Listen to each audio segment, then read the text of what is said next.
오늘 본문 말씀은 마태복음 4장 1절에서 11절 말씀입니다. 그때 예수께서 성령에 이끌려 마귀에게 시험을 받으러 광야로 가사 40일을 밤낮으로 금식하신 후에 줄이신지라.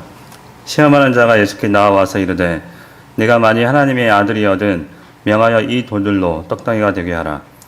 예수께서 대답하여 이르시되 기록되었을 때 사람이 떡으로만 살 것이 아니요 하나님의 입으로부터 나오는 모든 말씀으로 살 것이라 하였느니라 하시니, 이 마귀가 예수를 거룩한 성으로 데려다가 성전 꼭대기에 세우고 이르되 네가 만일 하나님의 아들이거든 뛰어내리라. 기록되었을 때 그가 너를 위하여 그의 사자들을 명하시리니 그들이 손으로 너를 받들어 발이 돌에 부딪히지 않게 하리로다 하였느니라. 예수께서 이르시되 또 기록되었을 때 주 너의 하나님을 시험하지 말라 하였느니라 하시니, 마귀가 또 그를 데리고 지극히 높은 산으로 가서 천하 만국과 그 영광을 보여 이르되 만일 내게 엎드려 경배하면 이 모든 것은 내게 주리라. 이 예수께서 말씀하시되 사탄아 물러가라. 기록되었을 때 주 너의 하나님께 경배하고 다만 그를 섬기라 하였느니라. 이에 마귀는 예수를 떠나고 천사들이 나와서 수종드니라. 아멘. 구약 성경이 구원을 바라보는 틀은 모세를 통해 출애굽으로 이루어진 구원으로 볼 수 있습니다.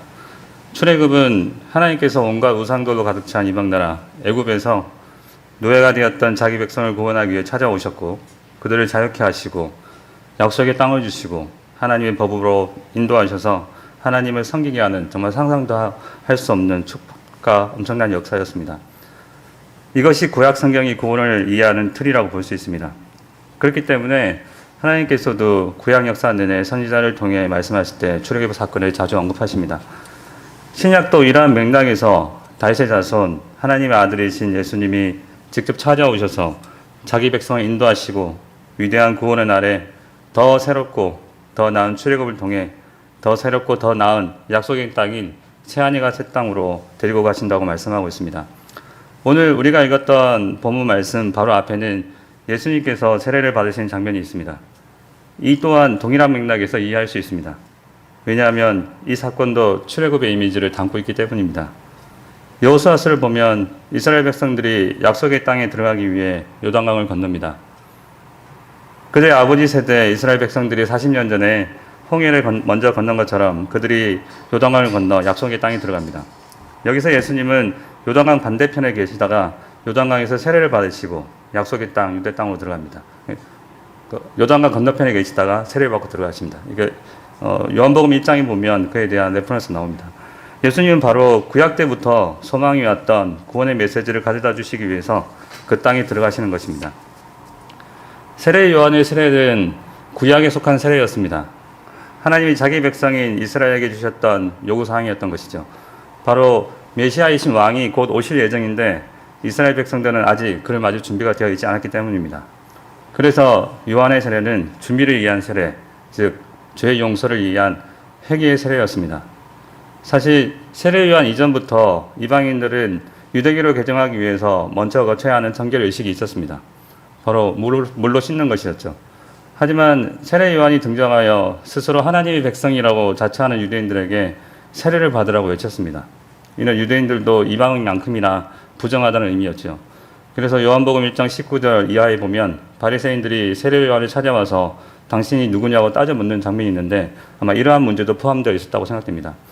여기서 세례 요한의 세례가 회개의 세례라면 예수님은 거룩하시기 때문에 이 세례를 받으실 필요가 전혀 없으셨습니다. 그래서 세례 요한은 자신이 오히려 예수님으로부터 세례를 받아야 하는 거 아니냐고 반문할 수밖에 없었던 것이죠. 그러나 예수님은 세례 요한의 세례를 기꺼이 받으시고, 아니 오히려 세례 요한이 주저없이 세례를 베풀도록 요구를 하셨습니다. 왜냐하면 예수님은 자기를 자기 백성의 죄와 동일시하셔서 하나님의 법이 이스라엘 백성들에게 요구하는 모든 것에 순종하기 원하셨기 때문입니다. 예수님이 세례를 받으시고 요단강에서 올라오시자 하늘이 열리고 성령이 비둘기같이 내려오십니다. 이는 예수님의 안수식으로 볼 수 있지요. 기름 부음 받은 자라는 그리스도의 단을 뜻대로 그리스도의 소명의 시작의 순간 알리는 순간입니다. 이어서 하나님 아버지께서 하늘에서 이는 내 사랑하는 아들이요 내 기뻐하는 자라고 말씀하시면서 예수님의 사역이 함께 하시겠다고 보증하십니다. 이를 시편 2편과 연결해서 설명하면 이 세례는 왕의 대관식으로 볼 수도 있습니다. 앞으로 모든 구원의 사역을 마치고 다시 이 땅에 왕으로 오실 왕으로서 세워지는 대관식인 것이죠. 이제 기다리고 기다리던 하나님의 아들이 마침내 이 땅에 왕으로 오셨으니 온 땅에 있는 사탄의 세력들을 모두 즉시 없애버리시고 거룩한 하나님 나라를 바로 세워주셨으면 얼마나 좋았을까요? 하지만 성경은 다르게 말씀하고 있습니다. 예수님께서 세례를 받으시고 물에서 나오시자마자 성령께서 그를 광야로 인도하셔서 사탄에게 40일 동안 시험을 받게 하십니다. 이는 이스라엘 민족이 40년 동안 광야를 지났던 것을 떠올리게 합니다. 여기서 우리는 예수님이 계속해서 구약 성경이 말씀해왔던 구원의 소망을 성취해 나가는 방식을 엿볼 수가 있습니다. 바로 이스라엘의 죄를 극복하고 아담의 죄를 극복하고 하나님의 백성이 줄곧 실패했던 그 순종을 이루어 가시는 것입니다. 이 사실을 오늘 말씀에서 예수님이 그의 아들 되심에 대한 사탄의 세 가지 시험을 물리치는 모습을 통해서 확인할 수가 있습니다. 예수님은 사탄으로부터 네가 만일 하나님의 아들이어든 내 말로 시험을 당하십니다. 이 시험은 모두 신명기 6장과 8장에 있는 세 본문의 내용을 기초로 하고 있습니다. 첫 번째, 두 번째 시험은 정확하게 예수님이 하나님의 아들 되심에 초점을 두고 시험을 하고 있습니다. 첫 번째 시험에서 사탄이 말합니다. 내가 만일 하나님의 아들이어든 명하여 이 돌들로 떡덩이가 되게 하라. 40일 동안 굶주려 쳤던 예수님께서 답하십니다. 사람이 떡으로만 살 것이 아니요 하나님의 입으로부터 나오는 모든 말씀으로 살 것이라. 예수님이 인용하신 말씀은 신명기 8장의 말씀으로 이스라엘 민족을 하나님의 아들로 부르는 맥락에서 모세가 했던 말씀입니다. 출애굽기 4장 22절과 23절에서 하나님은 이스라엘 민족을 내 아들 장자라고 부르십니다. 또한 출애굽기 19장 6절에서는 그들을 제사장 나라로 부르셨습니다. 따라서 이스라엘은 하나님의 아들로서 제사장으로서 애굽으로부터 부르심을 받았고 하나님의 말씀 순종해서 모든 열방에 하나님의 살아계심을 드러냈어야 했지만 그들은 그 사명을 감당하는 데 실패합니다. 이스라엘은 광야에서 불평하고 원망합니다. 이스라엘 민족은 하나님께서 광야에서 그들을 낮추시고 그들을 시험하사 그들의 마음이 어떠한지 하나님의 명령을 지키는지 지키지 않는지 알고 싶어 하신 줄을 전혀 알아차리지 못합니다. 이제 신약에서 예수님이 똑같이 광야에 계십니다. 예수님은 얼마 전 하나님 아버지로부터 그의 아들이라는 확인을 받으신 주권자의 신분으로 지금 광야에 계십니다. 그는 자신의 능력을 사용해서 이 배고픔의 사항을 바로 해결하실 수도 있으셨습니다. 하지만 예수님이 신명기 8장의 말씀을 인용해서 대답하신 것을 보면 예수님이 하나님께서 이러한 시험을 자신에게 허용하신 이유를 정확하게 알고 계십니다. 하나님은 예수님이 하나님의 뜻을 알고 낮아지기를 원하신다는 것을 알고 계셨습니다. 오랜 금식으로 죽을 수밖에 없었던 순간에도 예수님은 하나님께서 그의 생명을 유지시킬 수 있는 유일한 분이라고 절대적으로 신뢰하고 계십니다. 그렇기 때문에 예수님은 자기 이익을 위해서 그의 아들됨의 특권을 이용하지 않으셨습니다. 그는 나아가 사람이 떡으로만 살지 않는다고 말씀하시면서 떡보다 더 낫고 중요한 것이 있다고 말씀하십니다. 바로 하나님의 음성을 듣고 진심으로 그에게 순종할 일입니다. 바로 하나님의 장자라고 불렸던 이스라엘 백성들이 실패했던 그 순종을 예수님께서 회복시키십니다. 두 번째 시험에서도 사탄은 또한 장하게 예수님이 하나님의 아들 되심에 초점을 두고 시험합니다. 예수님을 거룩한 성으로 데려다가 성전 꼭대기에 세우고 사탄이 말합니다. 이르되 네가 만일 하나님의 아들이어든 뛰어내리라. 기록되었을 때 그가 너를 위하여 그의 사자들을 명하시더니 그들이 손으로 너를 받들어 발이 돌에 부딪히지 않게 하리로도 하였느니라. 이에 예수님은 신명기 6장 16절 말씀 인용해서 답하십니다. 또 기록되었을 때 주 너의 하나님을 시험하지 말라 하였느니라 하시니 신명기 6장 16절은 너희가 마사에서 시험한 것 같이 너희의 하나님 여호와를 시험하지 말라라고 말씀합니다. 여기서 여호와를 시험한다는 것은 하나님을 확인한다, 증명한다는 의미를 지닙니다. 즉 하나님의 능력이 이스라엘 백성을 가나안까지 인도할 수 있는지를 경험으로 확증하려고 한다는 것입니다. 이렇게 하나님의 능력을 확인하려는 태도는 명백한 불신입니다. 어떤 면에서 보면 예수님이 사탄이 말한 대로 하신 것은 뛰어내린다면 그거 일기하는 믿음의 행위로 볼 수도 있습니다. 그렇죠? 하나님을 향한 믿음이 없다면 뛰어낼 수도 없겠죠. 실제로 예수님은 광야에서 40일 동안 추위와 배고픔 그리고 온갖 동물들로부터 위험을 느끼고 계셨기 때문에 절박한 마음에 그렇게 하실 수도 있었을 것입니다. 사탄도 그러한 상황을 노렸을 것입니다. 하지만 예수님은 그렇게 하지 않으셨습니다. 만약 예수님이 그렇게 하셨다면 예수님이 앞으로 맞닥뜨릴 온갖 시험에서 하나님을 향한 신뢰를 항상 새롭게 가지시는 것이 아니라 이 시험의 근거에서 다가오는 시험을 대했을 것입니다. 이는 하나님에 대한 약속에 대한 믿음이 아니라 자신의 삶을 통해서 확정된 근거를 한 믿음에서 나오기 때문에 이것은 올바른 믿음이라고 볼 수 없기 때문입니다. 예수님은 그 깊은 곳까지 다 내다보시고 그 시험을 말씀으로 물리쳤습니다. 이스라엘 백성은 하나님을 시험함으로써 하나님의 분노를 사서 징계를 받고도 계속해서 하나님을 시험했지만 예수님은 단번에 그 시험을 극복하시고 하나님에 대한 진정한 믿음을 확정하심으로 이스라엘 시편을 돌리셨습니다. 세 번째 시험에서 사탄은 예수님을 지극히 높은 산으로 데리고 가서 천하만국과 그 영광을 보여주며 자신에게 엎드려 경배하면 이 모든 것을 주겠다고 유혹합니다. 이에 예수님은 신명기 6장 13절 말씀 인용해서 물리치십니다. 사탄아 물러가라. 기록되었을 때 주 너의 하나님께 경배하고 다만 그를 섬기라 하였느니라. 사탄은 앞선 두 번의 시험과는 달리 이제 노골적으로 예수님을 유혹합니다. 충성의 대상을 하나님으로부터 자신에게 옮기라고 말합니다. 우리는 사탄이 정말 말도 안 되는 유혹을 하고 있다고 생각합니다. 사실 그렇습니다. 하지만 사탄은 지금 최선을 다하고 있다고 할 수 있습니다. 사탄은 앞선 시험에서 예수님이 순종과 섬김을 위해 이 땅에 오셨다는 것을 알아차리고 그것에 대해서 호소하고 있는 것입니다. 어떤 신을 섬기든 무슨 상관이냐? 세상의 모든 권력을 가지면 그것을 가지고 네가 하고 싶은 섬김을 하면 되는 것이 아니냐? 그런 뜻이죠. 말도 안 되는 것 같지만 구약시대 이스라엘 백성들이 했던 행위들을 보면 충분히 이해가 됩니다. 시내산 밑에서 금송아지, 정확하게 거세된 금송아지 상을 만들어 자신들을 애굽에서 이끌어낸 하나님이라고 하며 춤추고 놀았습니다. 사사시대와 왕정시대는 말할 것도 없죠. 지지난 주일에 담임 목사님께서 설교하셨던 스가랴의 예언을 통해 알 수 있듯이 얼마나 많은 우상들이 버젓이 이스라엘 온 땅에 퍼져 있었는지요. 심지어 하나님의 성전까지 침투에 들어와 있었던 것을 보면 그 말도 안 되고 우리가 말도 안 된다고 생각하는 상황들이 이미 벌어지고 있었습니다.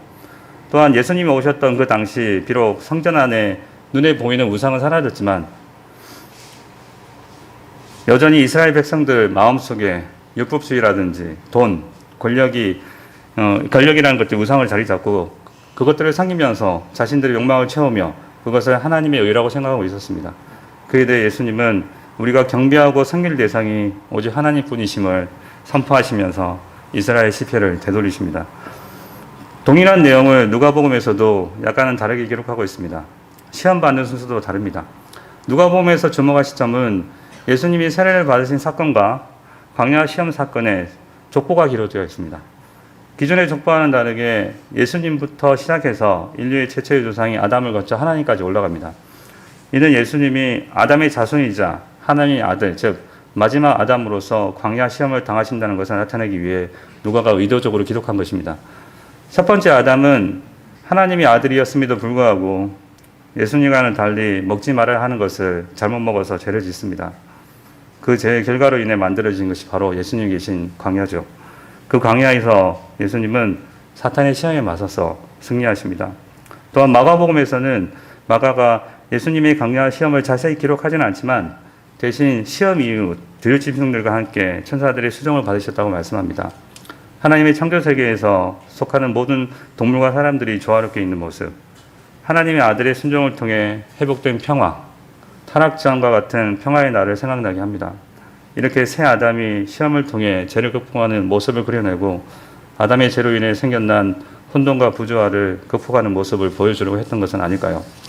지금까지 살펴본 것처럼 예수님이 세례를 받으시고 광야에서 시험을 당하신 사건은 우리에게 시험이 왔을 때 어떻게 이 시험을 극복해야 하는지를 보여주기 위해서 단순히 모범적인 선례를 남기신 것이 아닙니다. 물론 우리가 사탄의 시험에 맞서서 성경의 말씀을 써야겠죠. 하지만 이보다 더 근본적인 의미는 앞서 말씀드렸듯이 기름 부음 받은 하나님의 아들이 모든 믿는 자들을 대표하시는 분이 그들을 위해 사탄과 싸우셨다는 것입니다. 구약의 수천 년 역사 동안 철저하게 사탄의 유혹과 죄에 무너져서 하나님께 불순종하고 사명을 저버렸던 하나님의 아들 이스라엘 백성을 대신해서 사탄과 싸워서 결정적인 한 방을 먹이셨다는 것입니다. 하나님을 향한 믿음과 순종을 말입니다. 그 결과 사탄은 물러갔습니다. 물론 예수님과 사탄의 대립이 아직 완전히 끝난 것은 아니었죠. 하지만 예수님이 시험에서 승리하심으로 그 다음에 바로 하신 일이 무엇인지 아십니까? 바로 천국, 하나님 나라를 선포하셨습니다. 회개하라, 천국이 가까이 왔느니라. 지금 우리는 은혜의 시대를 살아가고 있습니다. 예수 그리스도께서 십자가에 못 박혀 죽으셔서 모든 믿는 자들을 성령하시고 부활하사 하나님 우편에 앉으셔서 모든 믿는 자들에게 성령을 보내주고 계십니다. 그래서 우리가 내면적으로 또 실제 삶 속에서 하나님 나라를 직간접적으로 경험하고 있습니다. 지금까지 오늘 읽은 본문을 성경신학적인 관점에서 설명해 드렸습니다. 성경신학도 사실 여러 가지 버전이 있더라고요. 하지만 저는 게알더스 복스 박사님과 제가 배우는 교수님들의 가르침에 주로 따랐습니다. 어쨌든 이 본문을 정리하면서 어떻게 우리에게 적용할 수 있을까 고민을 했었는데 하나님께서는 저에게 공동체에 대한 메시지를 주기를 원하시는 것 같습니다. 아담이 타락하면서 가장 먼저 나타났던 현상 중 하나가 자신을 최대한 변호하고 잘못에 대해 남을 탓하는 습성이었습니다. 선악을 알게 하는 나무를 먹은 뒤 숨어있던 아담을 찾아내셔서 선악과를 먹었냐는 하나님의 말씀에 아담이 답합니다. 나와 함께 있게 하신 여자, 그가 그 나무 열매를 내게 주므로 내가 먹었나이다. 한국 번역으로는 잘 알 수 없지만 히브리 어순을 보면 하나님을 가장 먼저 비난하는 것을 알 수 있습니다. 하나님이 주셔서 나와 함께한 여자입니다. 그리고 이어서 여성 대명사가 강조됩니다. 그녀가 내게 열매를 주었습니다. 그죠? 그 다음에 겨우 마지막 가서야 차마 죄의 고백이라고 보기 어려운 딱 한마디를 합니다. 내가 먹었나이다. 히브리어는 아칼이라는 딱 한 단어입니다. 이렇듯 제가 들어온 뒤 사람들은 모든 것을 자기 중심적으로 생각하는 경향이 강해졌습니다.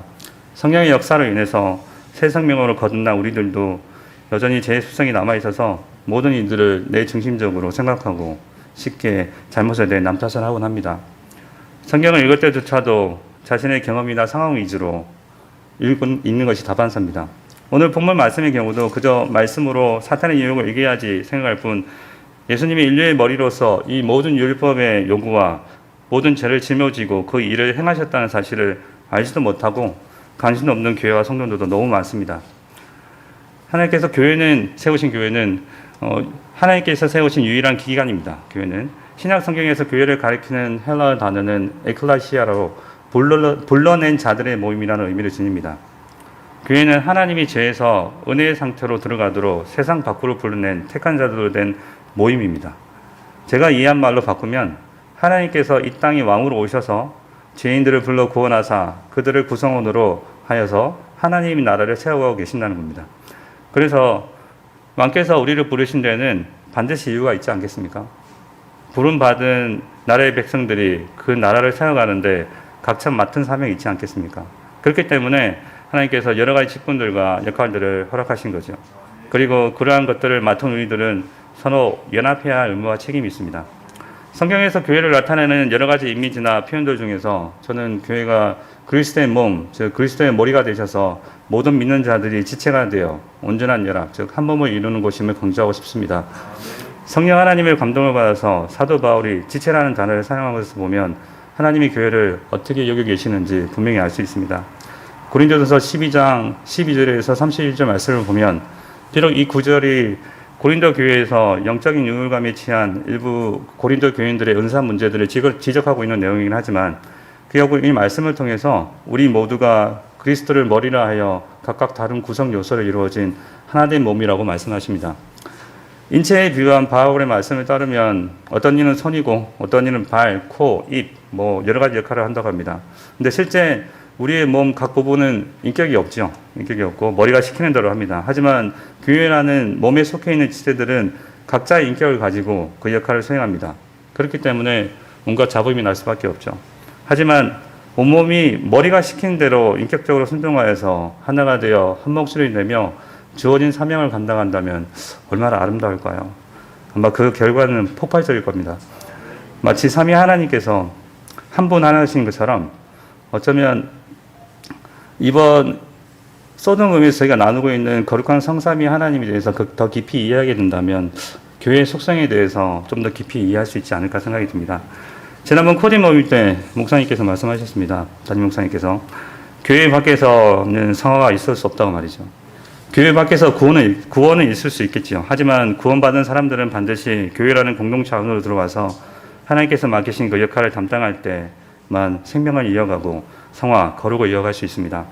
그 말은 거룩의 깊이는 하나님이 세우신 공동체를 더 잘 섬길수록 더 깊어진다고 의미할 수 있습니다. 이것이 제가 이해한 히스토리아 살로티스, 구속사죠. 하나님의 구원의 경륜 속에서 오르더 살로티스, 개인의 구원입니다. 그리고 이것이 하나님의 뜻입니다. 개인이나 우리 가족이 아닌 하나님의 백성이 한데에 올려서 하나님의 말씀대로 살아가는 것이 바로 하나님께서 원하시는 것이죠. 사랑하는 성도 여러분, 어떻게 하면 우리가 하나님이 기뻐하시는 아름다운 공동체를 이루어갈 수 있을까요? 어떻게 하면 온전히 연합한 교회를 이룰 수 있을까요? 고린도전서 12장에서 바울은 고린도 교회의 은사에 대해 잘못을 지적하면서 마지막 31절에서 이렇게 말씀합니다. 너희는 더욱 큰 은사를 삼아라. 내가 또한 가장 좋은 길을 너에게 보이리라. 그런 다음 바울로 이어지는 말씀이 고린도전서 13장, 일명 사랑장이라고 합니다. 이 말씀에 따르면 우리가 사람의 방언과 천사의 말, 예언하는 능력, 모든 지식과 산을 옮길 만한 믿음, 구제하고 몸을 불사르게 내주더라도 사랑이 없으면 아무 소용이 없다고 단언합니다. 그와 반면에 사랑은 오래 참고 온유하며 시기하거나 자랑하지 않습니다. 무례하지 않고 자기의 유익을 구하거나 쉽게 화를 내지도 않습니다. 기꺼이 용서하며 선하고 참된 것을 추구합니다. 항상 보호하고 신뢰하며 소망하고 보존합니다. 그리고 영원합니다. 이러한 사랑을 우리 주 예수 그리스도께서 우리의 머리가 되셔서 우리에게 온전히 보여주셨습니다. 그리고 우리 그리스도인들은 그러한 사랑을 해나가야 하는 존재이며 그런 사랑을 반영해야 하는 존재들로 세우셨습니다. 바로 이 공동체 안에서 말이죠. 그러기 위해서 우리가 할 일은 오직 예수 그리스도만 바라보는 것입니다. 에베소서 4장 13절에서 말씀하십니다. 우리가 다 하나님의 아들을 믿는 것과 아는 것에 하나가 되어 온전한 사람을 이루어 그리스도의 장성한 분량이 충만한 데까지 이르리니 그리스도의 몸인 교회를 더욱 세워가는 서로를 향한 각 성도들의 사랑은 우리 모두가 우리 주 예수 그리스도의 성숙하심과 온전하심 얻을 때까지 또 우리 주 예수 그리스도께서 다시 오실 때까지 지속되어야 할 것입니다. 따라서 다시 한번 강조하지만 개인의 신앙 성장을 위해 기도하고 성경을 읽고 신앙서적을 읽는 것은 중요하죠. 하지만 그것보다 예수님의 피로 사신 지체들과 그 이름 위에 세워진 교회를 더욱 더 깊이 사랑하고 섬기는 것이 진정 하나님이 원하시는 성수, 거룩의 모습이 아닐까 생각합니다. 오늘 아침에 예배하는 모든 성도님께서 그리스도가 머리 대신 그리스도의 보혈교회를 더욱 깊이 사랑하고 사랑하게 되는 은혜가 임하기를 주의 이름으로 축원합니다. 아멘. 기도하겠습니다. 거룩하신 하나님 아버지 감사합니다. 오늘 예수님이 하나님의 대리자, 우리가 대표가 되셔서 우리의 구원을 이루시는 시작하시는 것을 함께 살펴보았습니다. 우리의 눈을 열어주셔서 하나님이 예수님을 통해서 구원을 이루어 가시는 방법을 정확히 볼 수 있도록 인도해 주시고 우리 자신이 아닌 공동체를 바라보고 주님이 주신 아가페 사랑으로 더 잘 섬기는 우리 그리스도의 보혈교회 성도들이 다 되게 하여 주시옵소서. 감사드리며 교회의 머리 대신 우리 주 예수 그리스도 이름으로 기도드립니다. 아멘.